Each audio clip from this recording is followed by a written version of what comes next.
বিসমিল্লাহির রহমানির রহিম। ভাই ও বোনেরা, যে যেখান থেকে আমাকে দেখছেন এবং শুনছেন, আপনাদের সবাইকে আমার সালাম, আসসালামু আলাইকুম। আশা করি আপনারা ভালো আছেন, আমিও ভালো আছি। UK property gossip by Tasmina YouTube চ্যানেলের পক্ষ থেকে জানাই শুভেচ্ছা। আজ ফেব্রুয়ারি মাসের 5 তারিখ বুধবার 2025। এই মুহূর্তে লন্ডনের তাপমাত্রা আছে 9 ডিগ্রি সেলসিয়াস। তো রোমান রোড এসেছিলাম হাউজিংয়ের ব্যাপারে একটি অফিসে, সেটির কাজ শেষ করে এখন বাসায় ফিরে যাচ্ছি। তো এলাকাটা দেখছি বেশ ভালোই সুন্দর, ভাবলাম যে আপনাদেরকে একটু দেখাই। এরিয়াটা আমার কাছে নতুন, যেহেতু আমি এই এরিয়াতে থাকি না, আমি থাকি অন্য এরিয়াতে। লেকের মতো, লেকের ভিতরে আবার এরকম সারি সারি বোট রাখা। এই বোটগুলোতে মানুষ বসবাস করে বাড়িঘরের মতো। এখানে খাবার পানির ব্যবস্থা আছে, তারপর টয়লেটেরও ব্যবস্থা আছে। এখানেই তারা রান্না করে, এখানে বসবাস করে, জীবনযাপন করে। এরপর এই নৌকায় বসবাস করে তারা আবার নৌকার ভাড়াও দেয়, আবার অনেকের নৌকাটি কেনা। অনেক মানুষ আছেন যে তারা ফ্ল্যাট বাড়িতে বসবাস করতে খুব একটা পছন্দ করেন না। তারা তাদের ফ্ল্যাট বাড়ি ছেড়ে দিয়ে এই পানিতে যে ভাসমান নৌকাগুলো আছে এগুলোতে তারা বসবাস করতে পছন্দ করেন। তো যা হোক, আজ আসলে যে বিষয়টি নিয়ে কথা বলতে চাচ্ছি সেটা হলো যে গতকাল বিবিসির একটি খবর দেখলাম, যে খবরে ইউরোপ মহাদেশের গ্রিস দেশের দ্বীপপুঞ্জ নিয়ে কথা বলা হয়েছে। সেই সাথে আরও অনেকগুলো পত্রিকাতেই এই গ্রিসের যে দ্বীপপুঞ্জে ভূমিকম্প হচ্ছে সেটি নিয়ে একের পর এক খবর আসছে। তো সে বিষয়টি আজ আপনাদের সাথে একটু শেয়ার করতে চাচ্ছি। মূল বিষয়টা হলো এরকম যে এই গ্রিসের 5 ভাগের 1 ভাগ ভূমি হচ্ছে এই দ্বীপপুঞ্জ, বাকি 4 ভাগ সেগুলো সমতল ভূমি। গ্রিসের এই দ্বীপপুঞ্জের মাঝে একটি দ্বীপের নাম হচ্ছে সন্তারিণী। এই সন্তারিণী দ্বীপটি গত 7 দিন ধরে প্রায় 300 বার কাঁপুনি দিয়েছে, অর্থাৎ ওখানে ভূমিকম্প হয়েছে।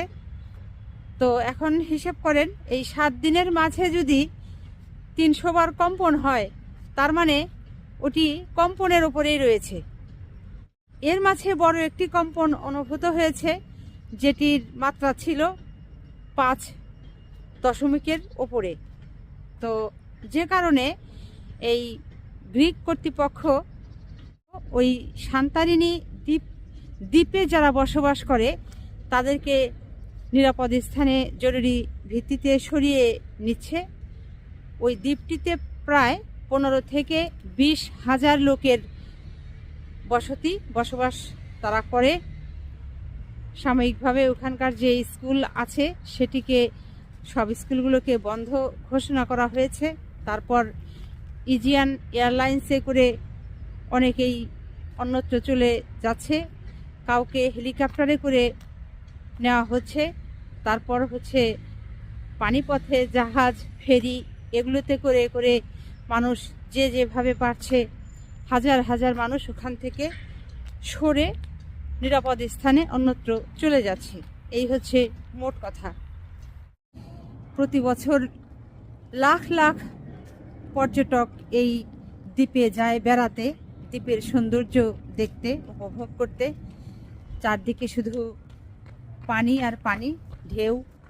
তারপর হচ্ছে গাছ গাছালি, প্রাকৃতিক পরিবেশ অত্যন্ত মনোরম, যে কারণে পৃথিবীর বিভিন্ন দেশ থেকে, বিভিন্ন প্রান্ত থেকে প্রতি বছর হাজার হাজার লাখ লাখ মানুষ ওখানে যায়, উপভোগ করে, সেই প্রাকৃতিক সৌন্দর্য উপভোগ করে। এখন কথা হলো, এই যে ভূমিকম্প, তারপর জলোচ্ছ্বাস, ঝড়, আগ্নেয়গিরি, এগুলো তো মানুষের ঠেকানোর কোনো উপায় নেই। এগুলো সব আল্লাহ প্রদত্ত প্রাকৃতিক দুর্যোগ। এগুলো আগেও ছিল, এখনও আছে এবং আগামীতেও থাকবে। তারপরেও দেখেন, এই যে সান্তরিণী দ্বীপে ভূমিকম্প অনুভব হচ্ছে এবং বিজ্ঞানীরা ধারণা করছেন যে আরও বড় ধরনের কম্পন এখানে হতে পারে। অনেক কিছু বিলীন হওয়ার সম্ভাবনা রয়েছে, যে কারণে যেন কোনো প্রাণের ক্ষতি না হয়, প্রাণনাশ না হয়, এজন্য তাদেরকে দ্রুত নিরাপদ দূরত্বে চলে যাবার নির্দেশ দেওয়া হয়েছে এবং গ্রিক কর্তৃপক্ষ তাদেরকে সরিয়েও নিচ্ছে। 1950 সালে এই গ্রিসের বেশ কয়েকটি এই সান্তরিণী দ্বীপে একটি বড় ধরনের আগ্নেয়গিরির বিস্ফোরণ ঘটেছিল এবং তখনও ওই এলাকা একেবারে আগুনের লেলিহানে ভরে গিয়েছিল। তো এবার আবার একের পর এক ভূমিকম্প হচ্ছে এবং বোঝা যাচ্ছে না যে এই ভূমিকম্পটা কবে নাগাদ শেষ হবে।